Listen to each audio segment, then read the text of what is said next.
Welcome, everyone. Good evening, good morning, good afternoon, wherever you are. Welcome to Facebook Live. Today is the 20th of September, year 2023. Let me go back to our panel. Today we have April here, who has joined us. April is a psychic and has quite a few modalities of healing under her, and has an email. I think I posted your email as well, so for people to contact you one-on-one. She provides one-on-one counseling services as well, so please feel free to message April and get in touch with April. And I think y'all are having a workshop as well, right, on 4th or 5th of October, April? Yeah, so the easiest way and the fastest way to get a hold of me is through Facebook Messenger. Perfect. If anybody ever wants to, it's just the fastest way to get a hold of me. And then me, Kelly, and Kelly, we are holding a workshop on October 7th that is dealing with learning how to break free from your emotions, learning how to deal with your ego, your shadow, the difference between your ego and shadow, figuring out like what does it look like in everyday life, and then how to cope with it. And then we're going to end it with basically a healing meditation. Awesome. So, and then we have our workshop, Poonam, coming up November. It's 4th and 5th. Yep, where a bunch of us healers are coming together to it's always amazing when we do that. It's 2 days of healing, 2 days of learning and growing, expanding, healing. So yeah, we have some good stuff coming up. It's a very sacred weekend whenever we hold it. Like that weekend becomes like a very sacred weekend for me. So I hope everyone makes it that way, like makes it like a sacred weekend. That's November 4th and 5th. It's called Aligning to Our True Self. So Lakshmi is offering sessions, April, of course, Kelly and Kelly, Shima and Terry, so our normal session leaders. Thank you, April, for that reminder. And then we have Rob here, who is an author. Good evening, Rob. Thank you so much for joining. And then Patricia, who is part of our core group of meditators. Good evening, Patricia. So I wanted to actually bring up April, something that Patricia and I were discussing during our group meditation. And I kind of feel I've had that thread right now, all the more reiterated. So when I look at myself, when I was 21 and I left India and I came to the US, right? Somehow at that age, you kind of have like a trust, right? There's like the innocence of youth kind of trust in the world that the universe will take it. And it's like with two suitcases, it's every immigrant story that they come with 2 suitcases, a few dollars, and they come to the US, right? It's the same 2 suitcases. And I remember we flew into New York. We went to a hotel. It was too expensive. And then we went on the last bus to the hotel. And then we started walking back to the airport to find a different hotel. And we did not realize how far we were from the hotel. We were so innocent. And as we were walking, some guy, he U-turned his car. He stopped by us and he said, "Hey, where are you going? I'll drop you off back at the airport." And we got into that car, like innocence, like pure innocence. And there's a trust, right? So I wanted Patricia to feel that trust, right? I was trying to reiterate, there's a trust in the universe that you need to develop, right? Have this depth of trust. And I've noticed that now it is returning, now that I've been doing so much meditation, especially with Dr. Joe, and then my sacred acoustics meditations, that now the same innocence of trust that I had then is returning now. That no matter what, like I don't even think any of y'all realize, I know the group meditators know, but I had lost my job in the middle. like last month. It's just been 3 or 4 weeks. I'd lost my job. And then I called my old job, and immediately the moment I called them, they said, yeah, we want to hire you back. We'll open a requisition. Like they started the whole process of rehiring me in this economy when there's inflation, when there is like people don't really find jobs, right? Like people in the information technology industry are actually like they've been out of jobs for 2 or 3 months or 7 months or something of that sort. I immediately, like I left one job and within 2 weeks, I started another job, right? It was that smooth a transition. So the trust has returned. Like I feel, and then I did this collecting stones meditation with Anthony William. So I did it on security, and I saw the security stone during one of our group meditations. So all the more, the universe is sending me that sign that you are secure, right? So I want you to speak to that. How do you develop? I know it is that connection to source, but how do you develop that implicit faith that the universe will, no matter where I am, I may get I may get to Alaska or somewhere in Antarctica, but I will be taken care of, right? That kind of trust. I may be somewhere in Africa or maybe in Syria, but I will be taken care of. That kind of trust. Thank you. And I'll tag everyone while you're speaking. Thank you so much. So that's a big topic, Poonam. She picked a big topic. I think one of the things, like as you were talking, I was thinking about when I was younger, and did I have trust in the universe? Did I have trust that I could do things, faith that I could do things? And I think a lot of that partially might just be being naive and not really knowing a lot. And then it's kind of like when you're younger and you think you're Superman or you're Spider-Man, or and you can do anything, and you just don't know as much. I think when I was younger, I totally had this concept of I could really do anything. If you remember the different times I've been on here, I've said that while my childhood was very rough, my dad had this thing where he would say to me, I could do anything I wanted to do. So that, of course, fueled me in all of my adventures and my stubbornness, and basically stubbornness. It was. And then I think what happens is life happens and you go through things and you have experiences, and you lose jobs, or you have difficult relationships, or you have breakups, or you have death, or you have loss. And you kind of lose that faith. You lose that faith in the universe. You lose that faith in yourself. And then it becomes a journey of trying to re-find yourself and re-find that faith and that trust.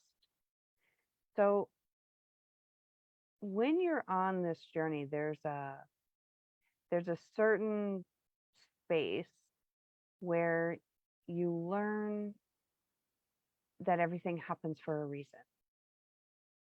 That there is a reason for everything that's happening. You don't always know the reason. You can't see the reason. Sometimes you can't figure it out. And there's things in my life where I look and I think there is no reason for that. There's just no reason. And these things are painful. And as we're hurting and as we're suffering, we lose more faith that the universe is there for us, or this God is there for us. And remember, God gets a human persona, and God gets, like if you have a parent that is not there for you, we link that to God. If I had an absent dad, then God must not be there for me, or, I must not be good enough for God. On top of all the teachings that we've had that, we're sinners and bad. But there is a space where you start to realize that everything happens for a reason, and that everything is part of this evolution and part of your growth. And that you can have trust and you can have faith.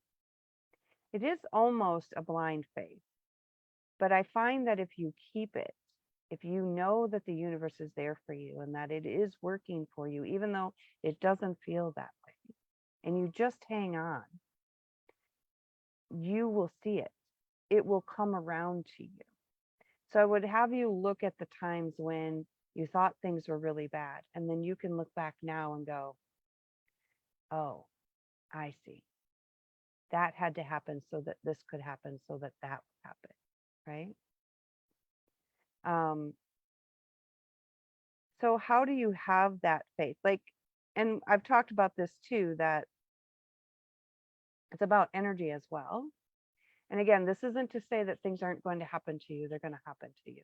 It's life. Life is flow. Life is positive, negative. Things are going to happen. But it's in the midst of them happening, not sinking and not following that rabbit hole and saying, okay, this sucks. This is bad. This is hard. But I know that this is going to go away. But the thing I was going to say is that, you know, like my, so many people have like these fears of, like, my daughters have fears of, oh, you know, lock your door, somebody's going to come in, and you know, don't go here and don't do this. But I refuse to put that energy out. I refuse to run around locking my doors and holding my key so that nobody attacks me, because then I'm putting that energy out there. The energy I put out there is, I'm surrounded, I'm loved, I'm taken care of. The universe has my back. I open my front door, and every time I open my front door, I'm like, oh, Archangel Michael and Uriel and Raphael, they're right here. I don't open my door and think some stranger's attacking me. I literally think the angels are right there. They're supporting me. They're protecting my doors. They're help keeping my trees up when the storms come. So it's a belief and it's a faith and it's an energy. And when you do that, you can see the results from that. You can see that you are protected, that you are taken care of. And again, it doesn't mean that things won't happen. But if you listen to Abraham Hicks and most other people, when things happen, it's because you were in an energy state for a period of time, and that's the lag. So when you're like having a really super good day and you're like, hey, I've been having a good day all week. Why is all this happening? But last week you weren't having a good day all week. So there's a lag in the time span. People say there's no such thing as time, which ultimately, yes, that's true. Everything is happening all at the same time. But again, here on Earth in this 3D, we are living in a time matrix. So there is a lag energetically from what we're putting out and what we get back. That's a long explanation.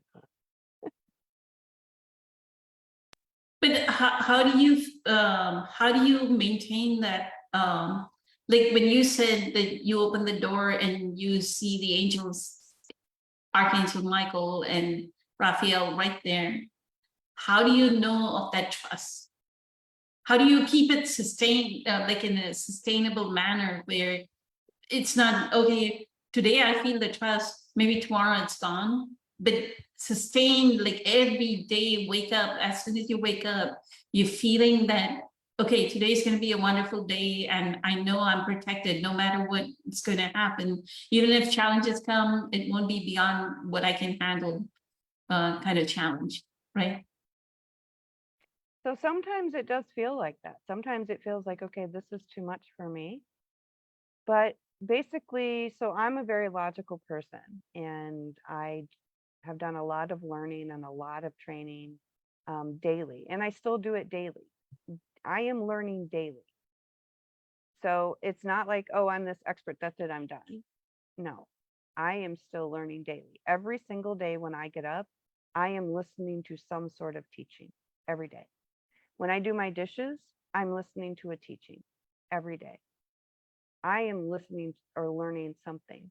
So a lot of it is what I have learned when something is repeated by numerous different teachers. And what is repeated? We are all one. We are all of the same universe. The universe is here for us. The universe is not working against you. You are not bad. You are not sinning. That's so part of it is the teachings of how I keep myself in there. I know that I am creating my reality. I know that. I know that I am in charge of my energy. So it's putting those practices into place. I used to wake up and all kinds of negative thoughts would come in my head. That I was like that. I did that. But then I made a point to wake up and notice those thoughts and to change them and say, no, the universe is here for me. I know the universe is here for me. How can the universe not be here for me? I am part of it. That it's here for the neighbor, but not for me? No, I am part of it, so it has to be here for me. So I would remind myself every day, the universe is here for me. I am one with the universe. I am the light. And then I ask too. One of the biggest things you can do is ask them to show you. So I did this thing a few months ago where I was like, okay, I need you to remove the veil some more. Oh boy, that was fun. I said, you know what? I think I need you to remove it some more. And it led me down this whole path of looking into the emerald tablets and all this kind of stuff. So another way you can know is by asking them to show you. Ask them to show you that they're here. Ask them to give you signs. Ask them to teach you something. So a lot of it is I don't allow myself to run down those negative rabbit holes. I don't allow that negative thinking.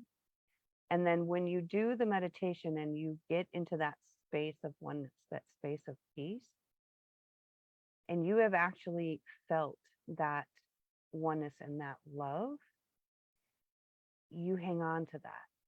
You remember that. And now at this moment, I may not necessarily be in that same space energetically, but I still know it's there. And that actually never goes away. That stays.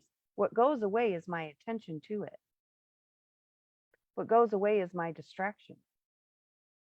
It's that space, that energy, that love and peace that you have felt in your meditations, it actually never goes anywhere. We are the one that goes somewhere. So I know that that's a constant as well. It's always a constant. I just have to tune back into it. So a lot of it is watching your thoughts, watching your energy, and reminding yourself. There are times when we feel more connected and less connected. There are times where I have to, in essence, plug myself back in. I have to every day, plug myself back in. I have to do either more meditation or more of something, because that's part of the human experience. So yours is doing more meditation. Do you do a guided meditation, or do you just sit still and put on some music and that's sufficient? So I do all of the above. I watch my thoughts. I watch what I'm thinking. I maintain my own energy. So I don't take anything personal. I try not to take the events in my life personal. I try to wait and see what they're going to show me, what they're going to teach me. And then I do silent meditation. I also do some guided meditation. And then I do frequency often, where it's just the frequency. So I do all of them. But if I am feeling separated, if I am feeling lost, or I just feel like my connection's not that strong, or the Schumann resonance isn't giving me a lot of feeling, I will reconnect. I will do that. Incredibly amazing. Thank you so much. So grateful, April. So for me, it is constant that I used to do in 2018. I started the 2 hours of meditations with Sacred Acoustics, but now I do Dr. Joe's meditations, and then we have Dr. Norm Shealy, right? So I do between the two. There are days that I may not be able to do 2 hours now because I've changed my job, but I will at least do an hour of meditation somewhere. I'll find either today in the morning, I did an hour or more of meditation, but that kind of like keeps me in that track of always staying connected. So always that trust is built. The other piece to it is I feel Dr. Joe, the words he uses during his meditations are an inspiration by themselves. Like he would say, let my will, like in the center of the magnet, he says, like my will match the will of the divine, right? Show me where my will can match your will, right? Because when we are doing something, we need the will of the divine to stay on the path of doing like the right thing, where everything is going haywire. And then there's a lot of words of show me a sign that I'm closer to you, I'm closer to the divine. Like today I did center of the magnet in the morning, and he says, show me a sign, I've come closer to you just a little bit more, are the words I'm paraphrasing here. So that's what he says. So his words are so inspirational that kind of like brings you on track to getting into what is the brain and heart coherence, right? It's all about getting into the brain and heart coherence. The more we are in that brain and heart coherence, the more we are one with the divine. The more we are one with the divine, no matter where we are going, whether what path we are going, we know it's unfolding exactly how it needs to be unfolding. That's my trust. And I had like the incident that I talked about. Then we got like we went to from New York, we flew into Baton Rouge. You won't believe it. Like I don't know if you'll remember, back in 1985, there was some airlines called Pan Am, and they used to be like very notorious for selling out their whole flights. So what they did was we couldn't get on a direct flight to Baton Rouge. So they sent us from India to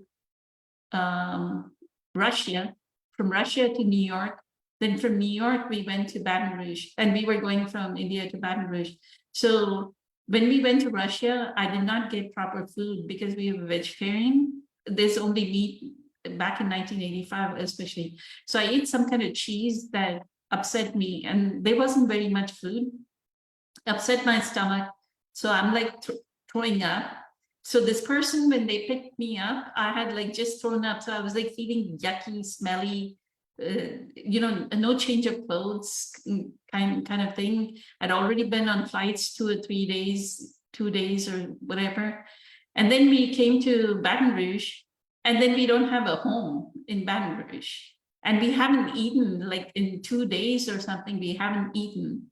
And we end up being in somebody set us up for a day in a motel. So we stayed in a motel.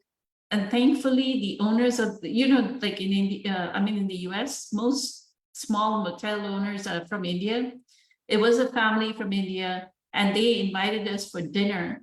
I was like, oh my God, like after 3 days, we got some food. Just the fact that we got food, it was like tears of joy, right? Gratitude and joy that family, we are strangers to them, and they just invited us into their house. They had a little room sort of thing in the same motel that was their house, maybe a couple of rooms in the motel. And they invited us for dinner, and we had dinner. So there are incidents of that kind that I have experienced. The young life, right? That the trust is there. And I offer this to everyone. Go look at the incidents of your life where you see these type of incidents where the universe responded to you and offered you some grace, right? And collect those and keep those. Every time that you forget that you had moments of grace, look at those graceful moments, right? Effortless grace was always available to you. As Seth said in Nature of Personal Reality, that effortless grace is always available to us. And for that, Edith and Louise are on with us online. So welcome, Edith and Louise. And with that, I'll go to Rob. Rob, if you want to talk about this topic, I'm sure you're eager to speak. Thank you. I am eager to speak. I was in Russia in 1986. Oh my Did I freeze God. up or am I? Oh, Yeah, good. we cannot see your video. You did. Must be my internet connection, but if you can hear me, that's Yes, we can hear you. probably. Thank you.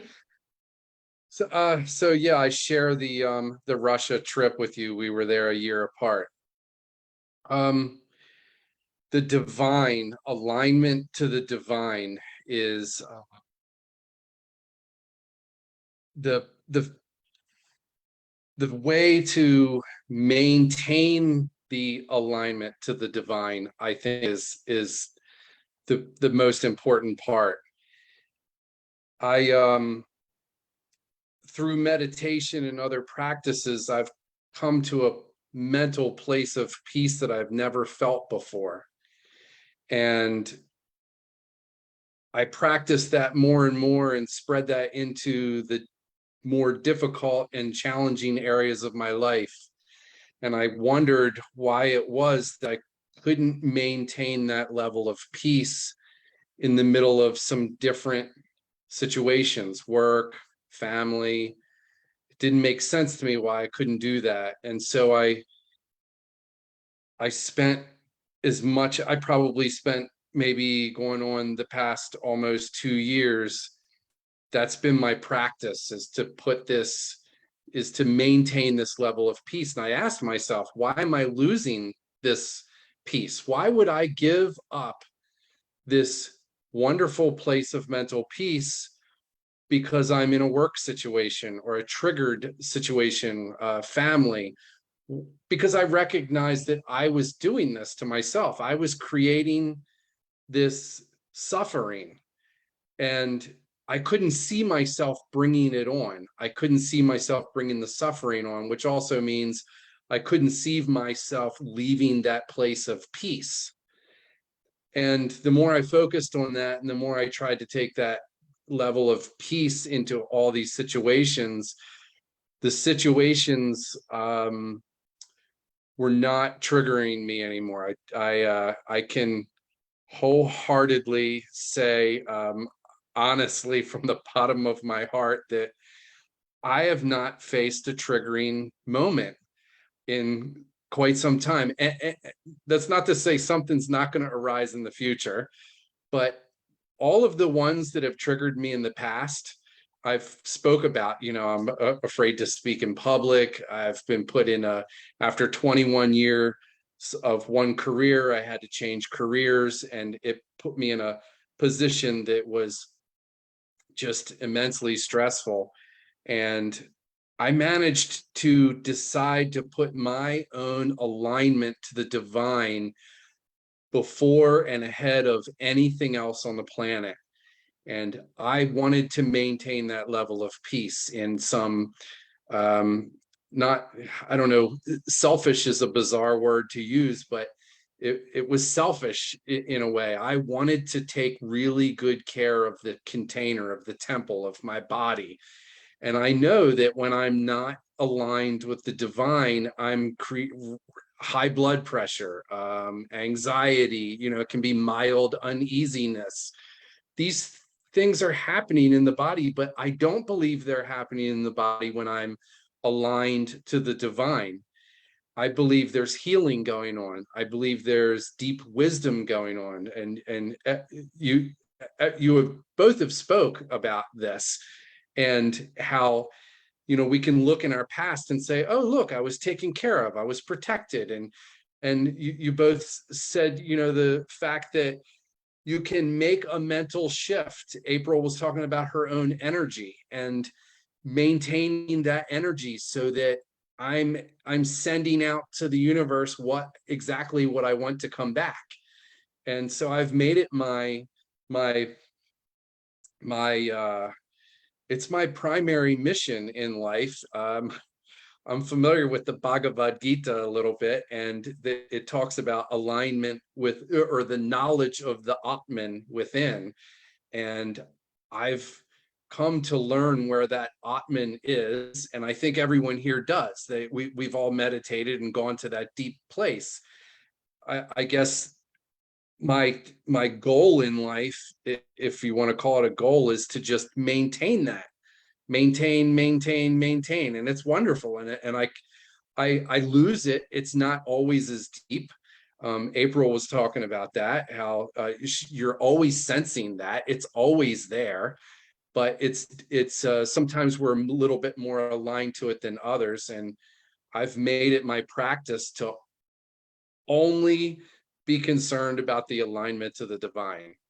And I started this when my daughter was 3,000 miles away and she wasn't talking to me. It was a really difficult scenario, father and daughter. And I learned, this was a great lesson. I learned that my alignment with my divinity and with the container that I am in is more important than getting that relationship back with her. I had to put my own mental health and my own self, and I had to forgive myself and make all of these really difficult decisions to say, I'm going to take care of this container that I'm in. I'm not going to treat it badly.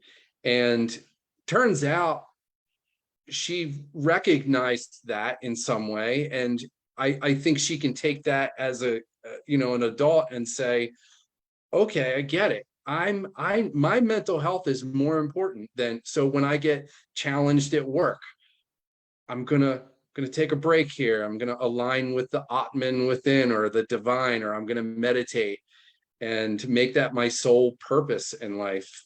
And I think that's how that's done. And eventually, at least in all of the past situations, I can't speak for the future and I have no idea what's going to happen there, but it has proven to me that in the most mentally tormenting areas, anxiety, stress, fear does not exist. It doesn't exist. I created it. I took it into that situation. I feel like this body that I'm in is an instrument and it senses things. And when we let it do what it wants to do, it makes mistakes. It calculates like a broken calculator, and it says, well, when you were younger, you did this and you were bullied and you became a victim. And that's why you can't trust this scenario anymore. And so I have to kind of leave this instrument that senses things aside and say, okay, that's nice. I'll take that into account, but now I'm going to align with the divine and I'm going to get this sense of peace. And then I'm going to decide whether I'm going to make a left or a right or whatever it is.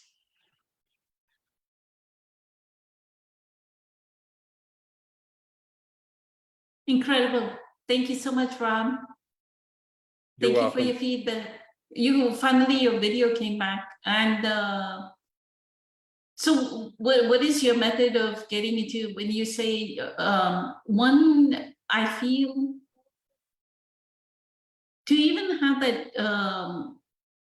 the ability to discern that the body is sending a signal that's a missed signal, right? We have to have some presence.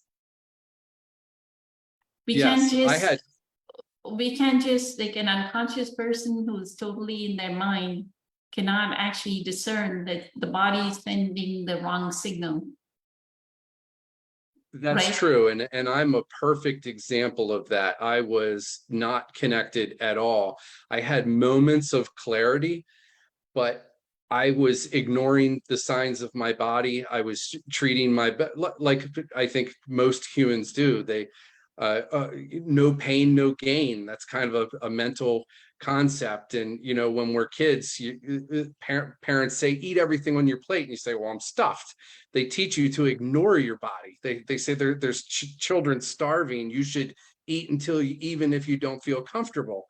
So it's a way of life that most of us have learned, and then we have to make that transition later in life as an adult to say, that's really stuck in there.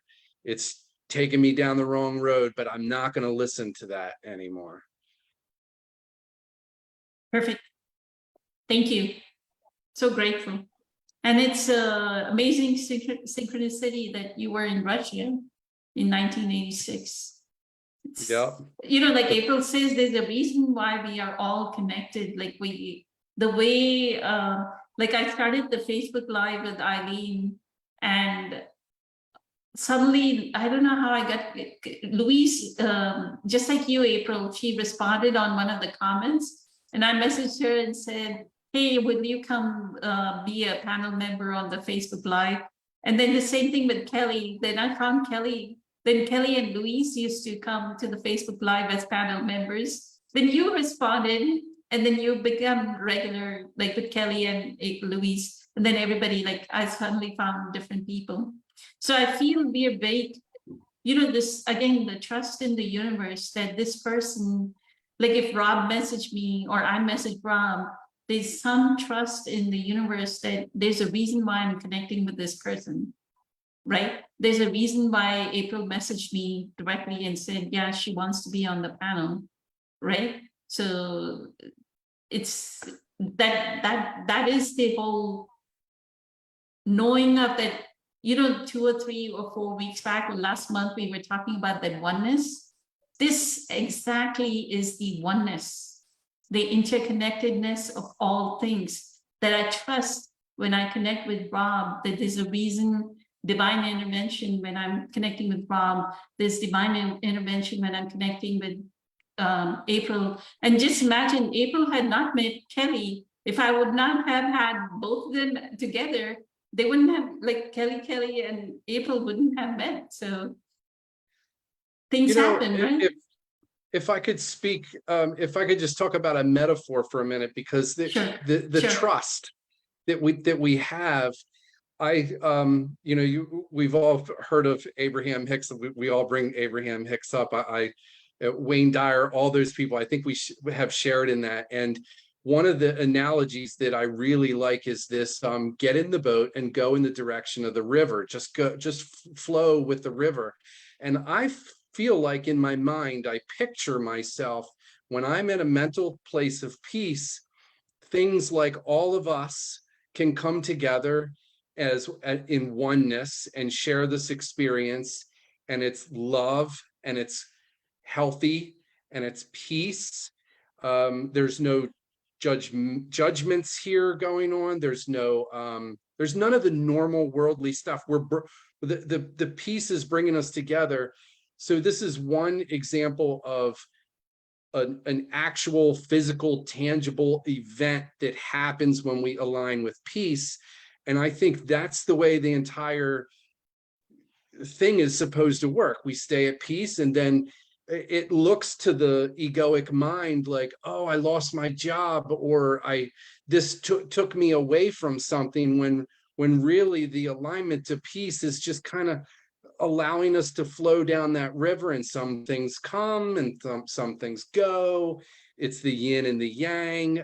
There's a day to be exhausted. There's a day to be exuberant. And we can just go with this path, and it's so much easier through alignment. And then the world shows up to us in a more peaceful way. So, you know, that is the peace is the way. There is no way to happiness. Happiness is the way. I like to say there is no way to peace. Peace is the way, which means I follow peace, and then I allow the universe to make the coordinates in my life. Beautiful.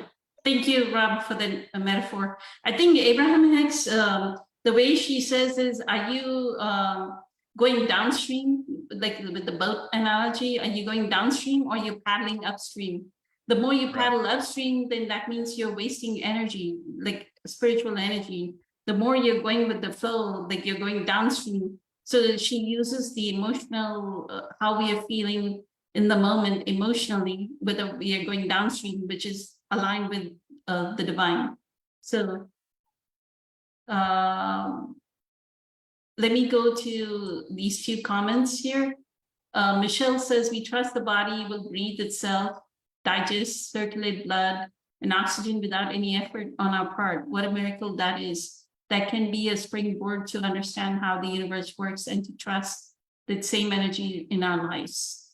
So that's true, right? Trillions of cells are, we're not saying, hey, heartbeat and liver, do your cleaning thing, and lungs, come on, breathe.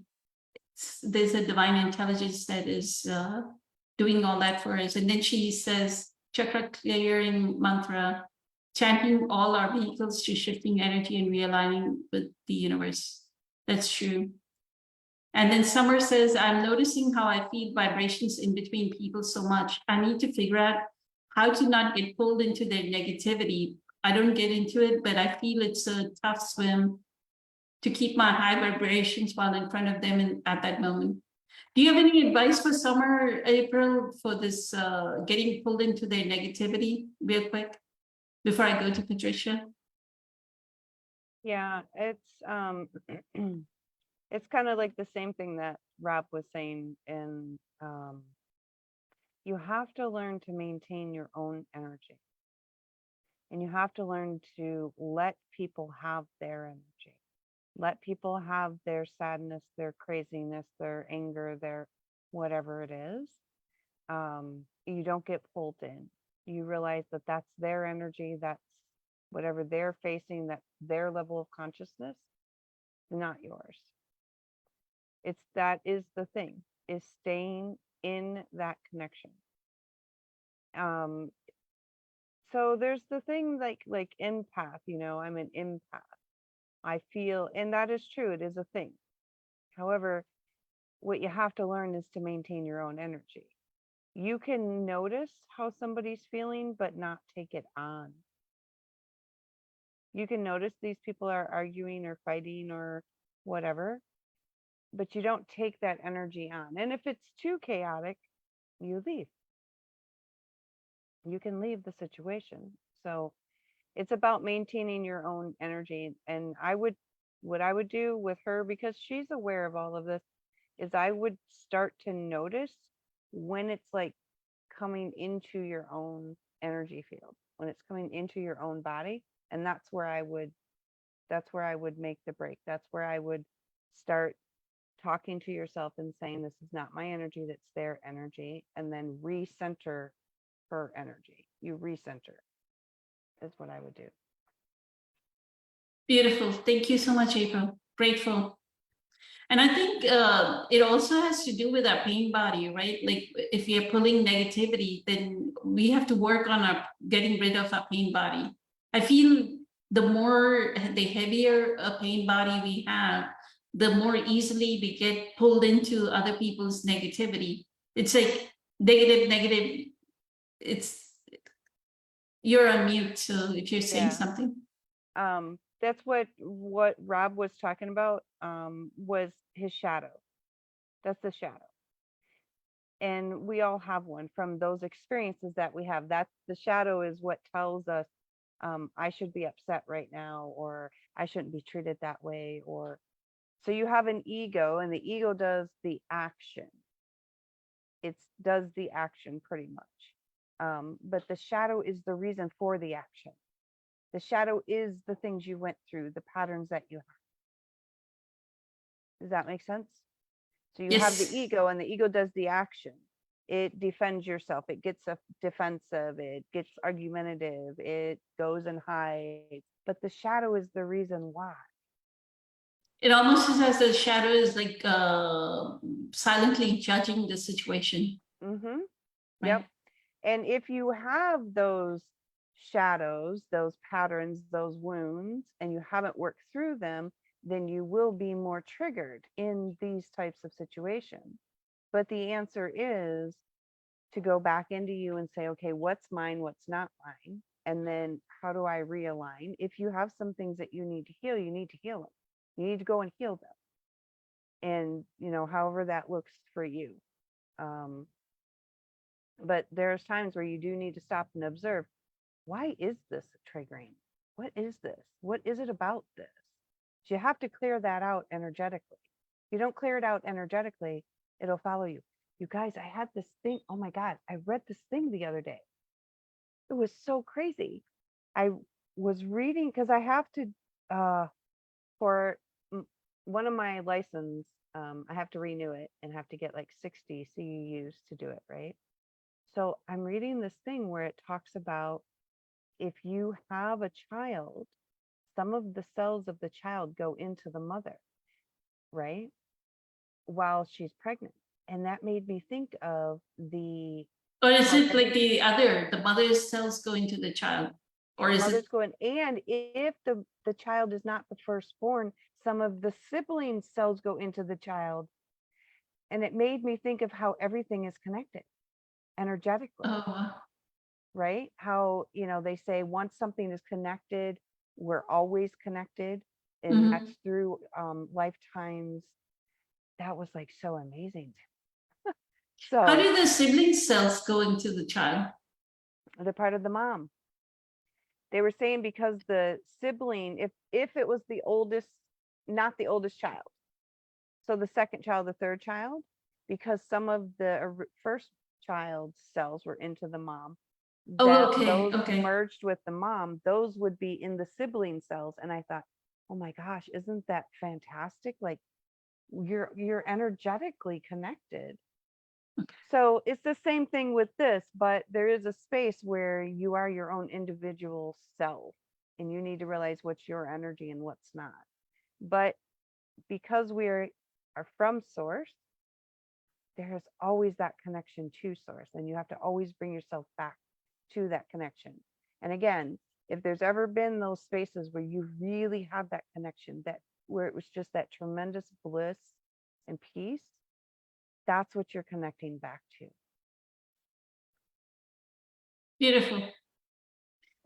You all did an incredibly amazing job. Let's go to Patricia. Patricia, you want to talk about this and see if you have a little bit more trust? Thank you that you brought it up. Yeah, I kind of fell apart in panic when I didn't know where to turn and my road was closed. And after all years and years and hours of different practices, here I was. And I really like what April said about energy and talking about, we are really energy, and how Rob was talking about peace and getting into that peace state. And you, Poonam, topped it off so beautifully, which actually aligned with what I heard by Eckhart today. But as I keep listening to his doorways to presence, and exactly that, he actually talked about choosing presence, because none of the recognition or realization that of the body, what we feeling, what we thinking, like observe your thoughts. I can't observe my thoughts if I'm not in present. They just take over. So the bottom line is that we need presence to do all the work. We need presence that will tell us to go and do chakra cleaning. We need presence to say, sit for meditation when, you're feeling something energetically. So none of this happens without presence. But yet, Eckhart brought something else, something fascinating for me, because this is what I thought I was doing, that I make an effort. I have to have a practice. I have to do all these things and I can't miss it. Then, I'm doing my part to bring me to presence. But he said something interesting. He said, you cannot choose presence. The presence through you chooses to appear. So it's through pure grace that we get the taste, the moments of the present. It's nothing that I did.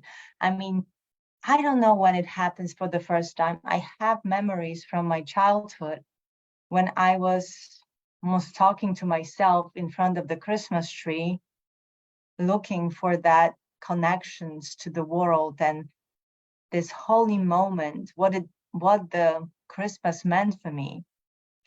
Everybody else was sleeping. My mom tired, cooking and everything. My father stressed out. It was a socialistic Poland. And it was like, and I didn't, as a kid, decide at all, let me sit in front of Christmas tree and think about this or feel my presence. I honestly, it was such a graceful moment that I can see myself and feel, get back into that moment that I created then sitting there, it's always there. And I think April was talking about it, that every single possibility from the past, from this moment, or from the future already exists. And if we create something in the present, this moment will last forever. I mean, this experience energetically will last forever. That's why it's such a big responsibility on us, that we don't want to add to the negativity. Like in that moment, if we are granted grace of presence, let's choose healing, let's choose love, because but the presence is given to us as a grace. And that absolutely freed my mind, because I was almost going nuts. What else can I do? Because it seems like nothing I've done before, with all my efforts, numerous times listening to Dr. Joe Eckhart, other spiritual teachers, going even to our workshop. Why to heck I am still stuck? It's like, I'm not doing this right. And that day I What does was stuck mean? What does stuck mean? stuck in a sense of that I'm still feeling, the panic comes out, that I don't have the trust, that in that moment I'm taken over. Something on the exterior changes. It's not something I can rely on. Let's say I'm getting to work, I need to turn in the street, and that's the only street I know how to get to work. And the cops decide to close it for utility work. And I'm falling apart. In that moment, I'm in pure panic, instead of where is all that wonderful hours? Like, So okay, in that it's for a moment, reason. So let's just keep yeah, going. but in that moment, you're saying you're not able to notice your panic, but you did notice your panic. You're saying you're not able to notice It your was panic kind in of that moment. after, because the first thing I did is just like, I felt like a tightness in my chest. It's like, that's what I'm gonna do. I put the windows down. I said, I have to turn. And the guy said, must keep going. Like completely not even hearing me, because obviously he's directing traffic and not letting anybody turn. And it's like, what am I gonna do? I have GPS. And it's like, and I fell apart. So none of these things that I But set up. the thing is the space that you needed was as soon as you feel the panic. So this is really about habitual. It's habitual, meaning learned can be unlearned. For some people, it is chemical. It is a chemical thing. They have a thought, the body responds with a chemical reaction. Some people are wired anxiously. It is a thing. Some people, their body doesn't do the chemicals correctly. That is a thing. It is a thing. Some people need medication. It's okay. But what you're saying is, I had panic, but you knew you had panic. You rolled the windows down. You noticed, I'm panicking. I can't turn. That is the moment that you say, Patricia, breathe. Breathe. It's okay. We're going to find another way. You're going to make it. What does it matter if you're late? Are you going to get fired? Really? You're really going to get fired?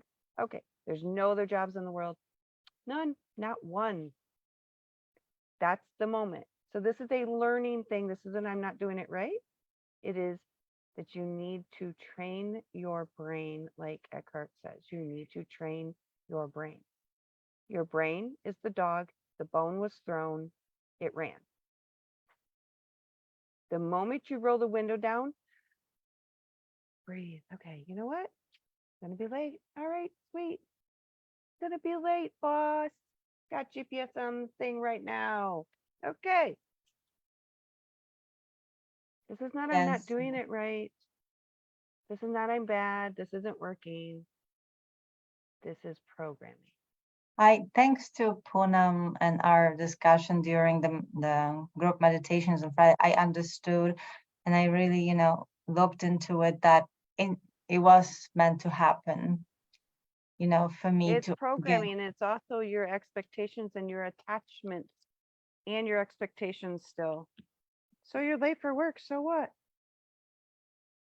yes. It And happens. the People are fact late. I get to observe myself that I don't like, I need to be perfect, I need No. to be an example. It's like, again, it's the still leftover from So you're going to not be an doing it example right that you're, you, for my father. Yes, yeah, and I you love haven't. Yeah, that's it. Yeah, it's not that you're not doing it right. It's that you haven't worked through some of those things. So you're going to be an example that you are a real human, and real humans are late to work sometimes. I yes. agree. That was a lesson. That's all that is a lesson. The world shows up to us and says, are you trusting in yourself, or are you trusting in the universe more? And at the moment that you feel frustration and you escalate and you're triggered, and you recognized that you weren't trusting in the universe, and that recognition is a win, if we could put it in a category of win and loss. But I'm trying to help you to feel good about the whole situation, because like April said, it's a learning environment, and that's all that is. And I know my opportunity is right around the corner. I'm going to do the same thing. I don't know when that's going to be. I don't know if it's going to be at the end of this Zoom call, or if it's going to be walking out the door tomorrow morning, or what it's going to be. But the world is going to come to me and say, oh yeah, you really think you trust wholeheartedly in the universe? Well, what about this?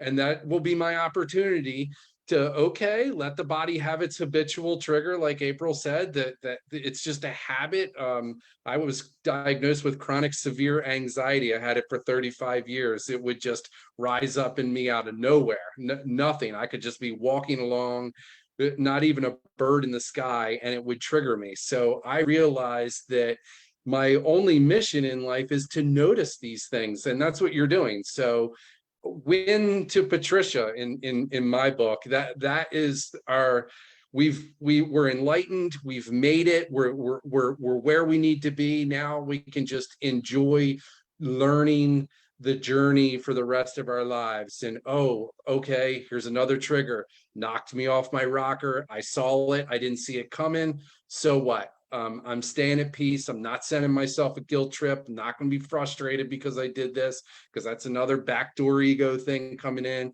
I'm going to say, oh yeah, it happened to me.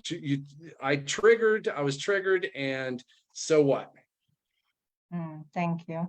And yes, it is a lesson. It is a lesson in healing. And like April said, universe is not gonna not like us, or not, not have our backs, just do the neighbor. So in that moment, because we are one with the universe, this is the interesting lesson.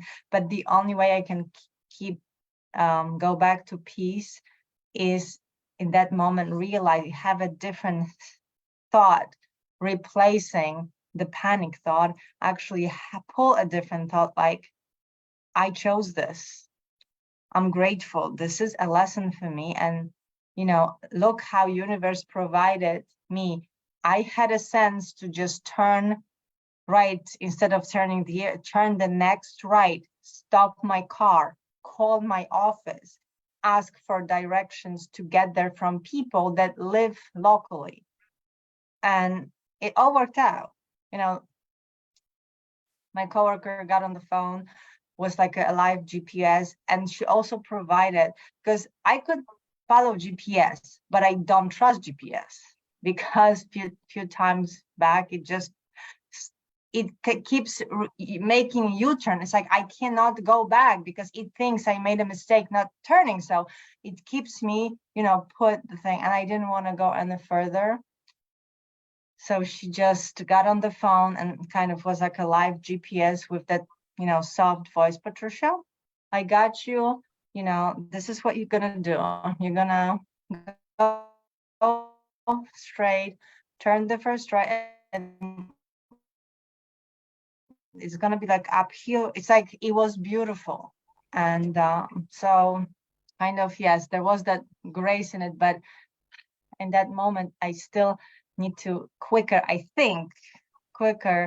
to just right away, not even anticipating panic, but just whatever happens, I'll be okay. You know what I mean? I didn't get there yet.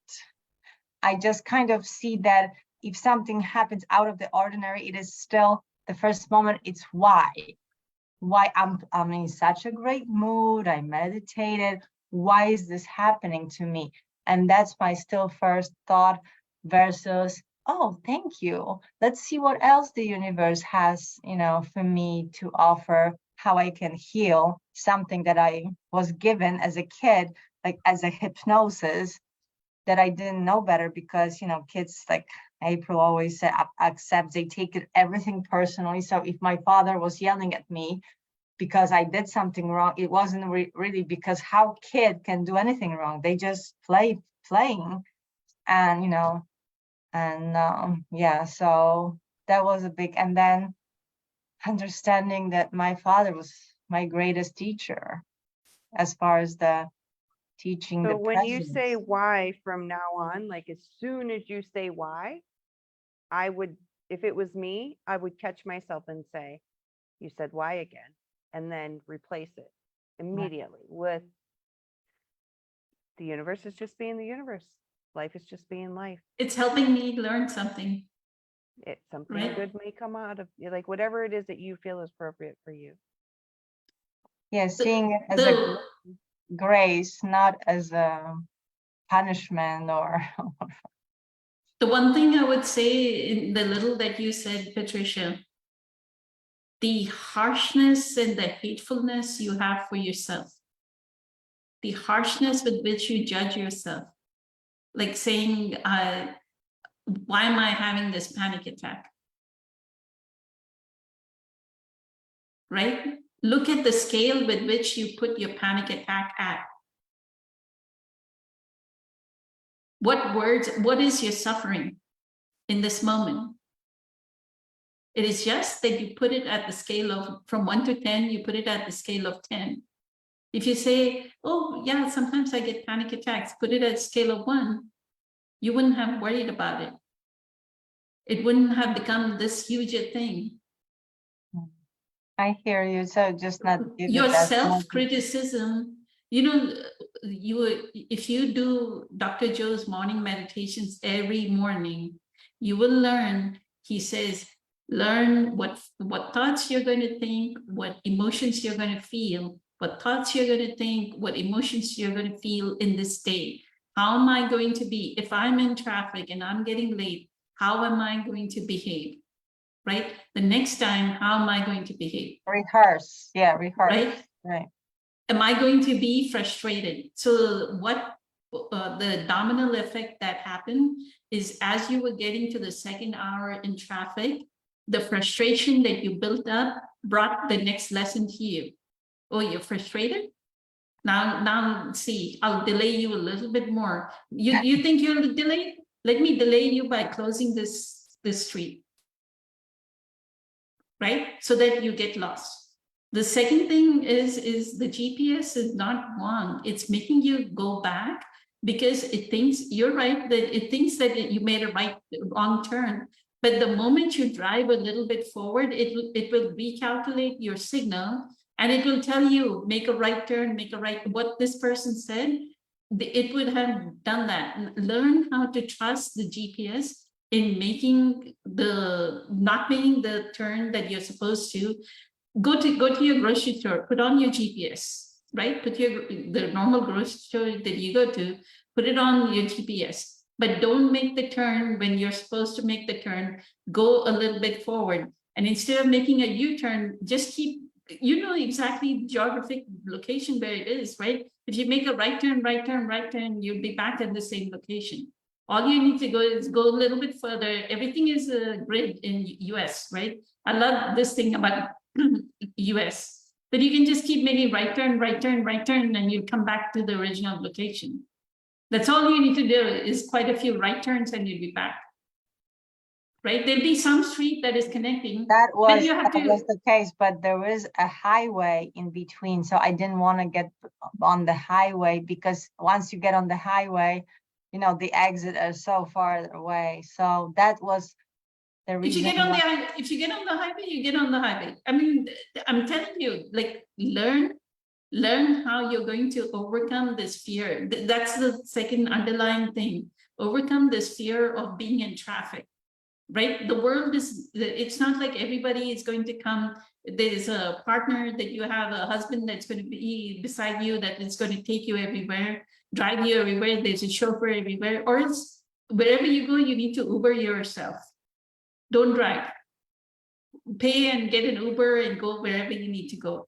But if you're driving on your own, learn. And I'm that way. I'm not very good at directions. Right, I make mistakes. I get off the wrong exit or get on the wrong, but it's always right turn, right turn, right turn. You make a wrong turn, it'll take you to a few more exits down, then it'll make you go U-turn and come back. Happens to me if I make a mistake, the me making a mistake, or someone like here closing so I can't do the right thing, that triggers me so badly that And that's the it self-criticism. stops me from what you say. It stops me from, oh, okay, just make a couple wrong right turns and I'll find my way back. It doesn't exist because of that.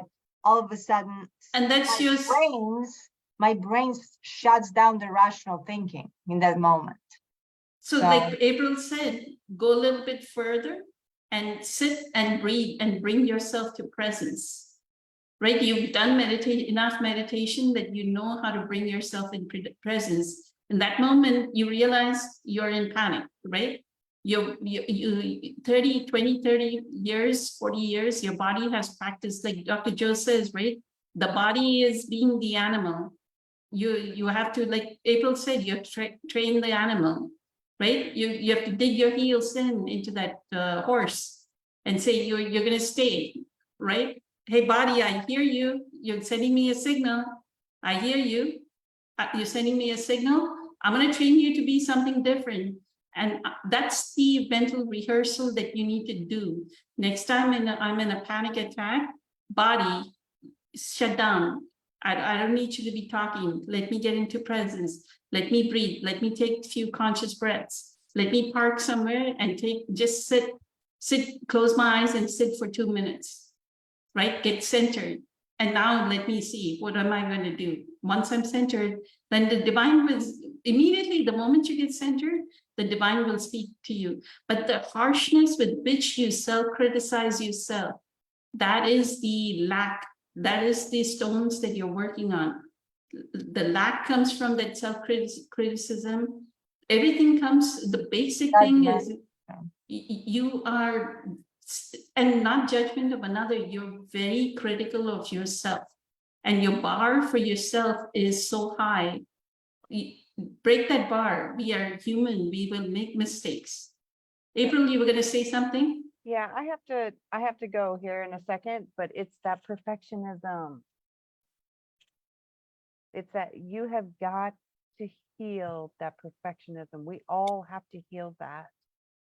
That is part of your shadow and your ego. That's part of what we're talking about here. But it is coming from the fact that I didn't feel worthy. It is coming from the fact that you are scared to death to make a mistake, any mistake. You are not allowed to make any mistake. It is from not being worthy, that you have it in yourself that you're not allowed to make any mistake. Yeah, my dad was yelling and beating me physically for making the smallest mistake. So right. So you know what? Tomorrow, go to work, make a ton of mistakes, make a ton of them. Tonight, make a ton of mistakes and be like, I am perfect. Oh, that don't go there. I am awesome. That doesn't go there. Oh, yep. Oh, turn that wrong. Yep. I am perfect. We all make mistakes. We all We all make make mistakes. There's nothing wrong. Yeah, that's I agree. Practice with those small things, like April was Yeah. saying. I Practice with had the a small and then just graduate to issue. the. I had the same issue. I had the perfectionism issue for many, many, many years. I don't have it now. I stopped beating myself up. mental Now- rehearsal, mental Yes. rehearsal of not beating yourself up, right, April? Yeah, but you have to do it long enough that it sticks. I don't beat myself up now at all whatsoever, but I used to all day long. Was not allowed to make a mistake. I had to be good enough. I had to do everything correctly. I needed that approval from myself, from God, from everyone. I don't need that now. I don't need it. It's not required. And Because one more I thing. feel good enough as I am, Mm, right? If you What- feel good, mhm. What Summer wrote though about that she feels negativity other people, but if what we saying and all the spiritual teachers are saying that we are all one, so that so negative we are energy, all, is it ours yeah. too? No, well, there is a collective conscience. Okay, collective consciousness, meaning there is a world global consciousness. That's basically the Akashic record. What's in the, everything that has been done, everything that all the energy from everything we have done. And then if you're in a group, there's a consciousness there. There is the global consciousness that we have. So the concept that we are all one is true. We are all from the same source. There is only one source, and we are all from that source. Okay. But and I know that all the teachers say that, but the thing that we need to realize is that we are all on different levels. That doesn't mean we're not still all one in the overall, and that doesn't mean we're better or worse, but we are on different levels of consciousness. So that does not mean necessarily that that person's negativity is my negativity. Now, in the global consciousness, yes, it would be in there. That negativity would still be in there. That is something that we could feel. And we have several examples of times when we have felt those things, when we have world disasters or we have crisis, and the whole world kind of gets this, we feel that. I'll never forget the night that Princess Diana died. I remember that night. And there was kind of this worldly silence, right? But that does not mean that we are all the same energetically. It does not mean that. Because we are all at different levels. We are all here having numerous lifetimes. We're on a different lifetime each time. You're on your 700 and I'm on 1100 and Poonam's on 2000. So we are not exactly the same, but we are from the same source. So just because somebody has negative energy doesn't mean you have to take it on, doesn't mean it's yours. Now, when you do your meditations, like Joe's doing the walk the world, and then there's been other ones, add the earth in, add the world in, absolutely. Do it. I've done it. I've done it numerous times where I've surrounded the entire planet with white light. I've done that. Okay. But you have to learn to maintain your own energy. You have to learn to not take on other people's energy.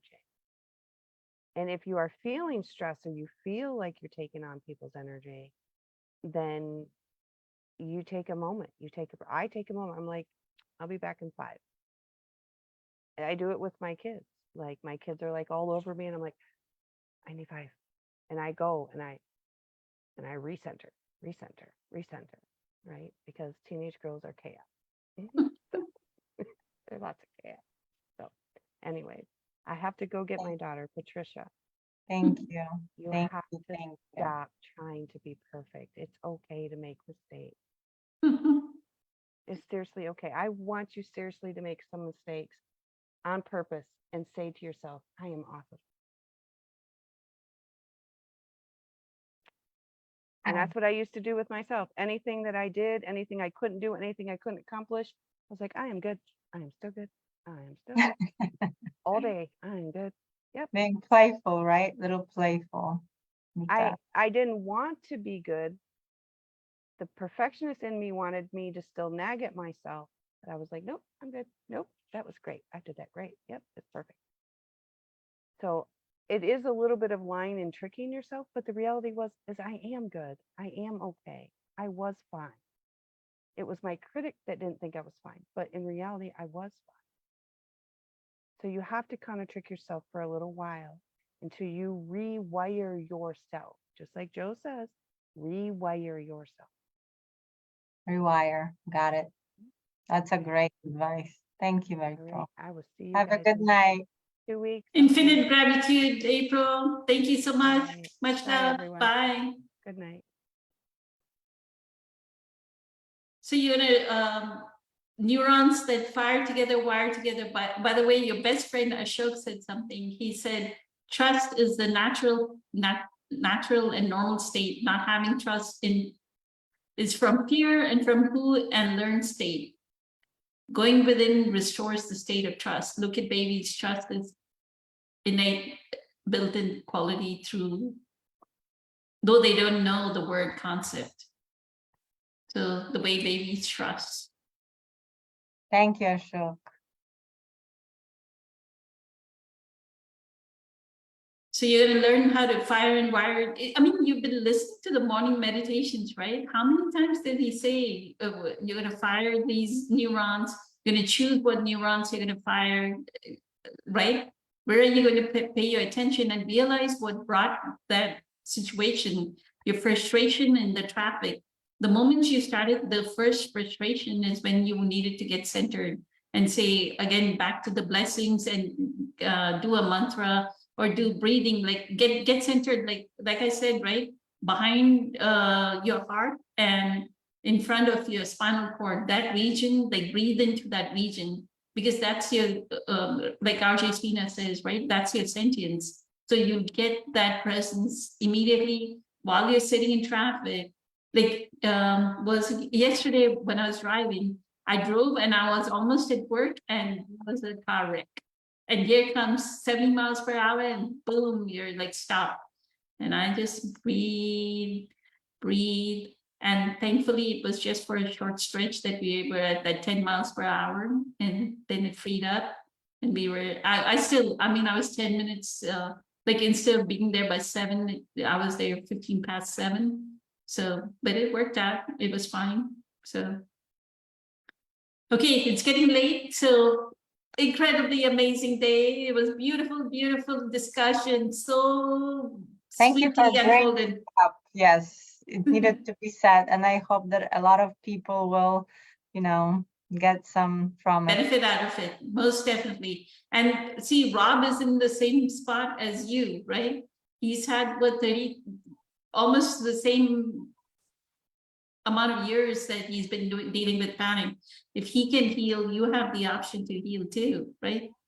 If he can control his Yes. panic attacks. So I changed the way I think about the world, and that was to decide that the inside of my body is more important than any physical circumstance. And that was a hard transition to do, to decide that I was going to treat myself good, even if a scenario was not looking good, even if I'm going to be late to work, or if I'm going to get lost, or if I'm going to get fired, or if I'm going to be financially upside down, or my daughter's never going to talk to me, or people are going to think I'm an idiot because I don't know, I'm on a Zoom call here and I don't have answers. My mind constantly wants to remind me to feel awful. And I say, no, I'm not going to do that today. You found that moment through grace that you understood that like you said, your peace, the way your body feels more important. I think I was missing, or I'm still not there yet, understanding that I'm actually valuable to value myself, that way. So if I need to, be self-critical and just beating myself up, I deserve that. So I didn't have that love to that person. Yep, you got it. You absolutely have the perfect understanding of it all. And like everyone's saying, it's just the practice now. It's the habitual parts that are popping up and rewiring in practice. So you're riding the bicycle. That's all there ever is to do left in life, is to just keep riding. Thank And you. I will. Start every day with, it's going to be a beautiful day. It's going to be a wonderful day. I'm going to turn this hour of driving to work into a meditative practice. I'm going to breathe. I'm going to be in presence. I'm going to breathe in presence. If I lose presence, I'm going to come back to presence, be, and see how the traffic moves with you when you're that way. And practice, practice, practice, and don't ever forget it. And if you get lost, start your GPS again and learn to trust your GPS. With that, let's do our God positioning system and go to bed since it's getting late. Many go to our GPS, right? Our planetary GPS. Many blessings, much love. Bye. Good night, everyone. Good night. Good night. Bye.